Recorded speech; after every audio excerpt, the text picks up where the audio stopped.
गौतम बुद्ध के अनुसार कर्म का अर्थ है हमारी चेतना के साथ किया गया वह हर विचार, वचन और कार्य।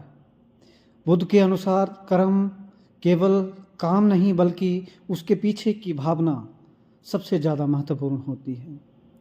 बुद्ध का कर्म सिद्धांत सरल शब्दों में अगर कहें तो वैसा रहेगा, जैसे सोचो वैसे बनो। मन से उठने वाला हर विचार भविष्य का बीज होता है। जैसा करोगे वैसा पाओगे। अच्छा कर्म शांति और सुख, बुरा कर्म दुख और अशांति।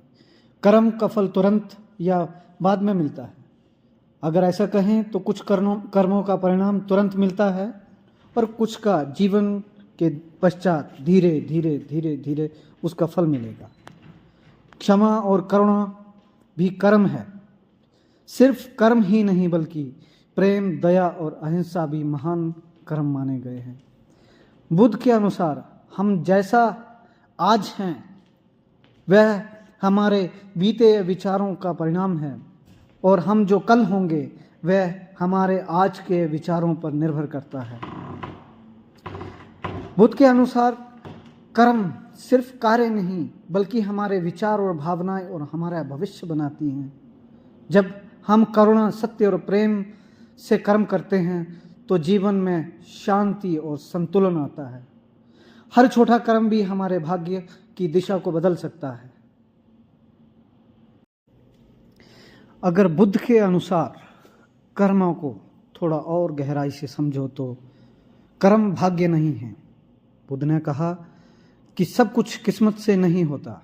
हमारा आज का जीवन हमारे पुराने कर्मों का परिणाम है, लेकिन हम आज नया कर्म करके अपने भविष्य को बदल सकते हैं। मन ही कर्म का आधार है। अगर कोई काम मजबूरी से किया गया हो लेकिन मन में द्वेष नहीं है तो उसका फल हल्का होता है। लेकिन अगर मन में लालच, घृणा या अहंकार नहीं है तो वही कर्म असली बंधन बन जाता है। कर्म का चक्कर, कर्म बीज की तरह होता है। बुरा बीज दुख का फल, अच्छा बीज सुख का फल, लेकिन फल तुरंत नहीं, सही समय पे मिलता है। कर्म से मुक्ति भी संभव है। बुद्ध ने सिर्फ कर्म में बंधे रहने की बात नहीं की, बल्कि कहा सही समझ, सही कर्म, सही ध्यान, मेडिटेशन से कोई भी इंसान कर्म के बंधन से मुक्त हो सकता है। बुद्ध का गहरा विचार है, तुम अपने कर्मों के मालिक हो और अपने भविष्य के निर्माता भी हो। सरल निष्कर्ष यही आता है कि कर्म सोच और भावना और हमारे काम पर आधारित होता है। ये तीनों मिलके हमारा जीवन बनाते हैं चाहे बिगाड़ते हैं। सब हमारे कर्मों पर निर्भर होता है।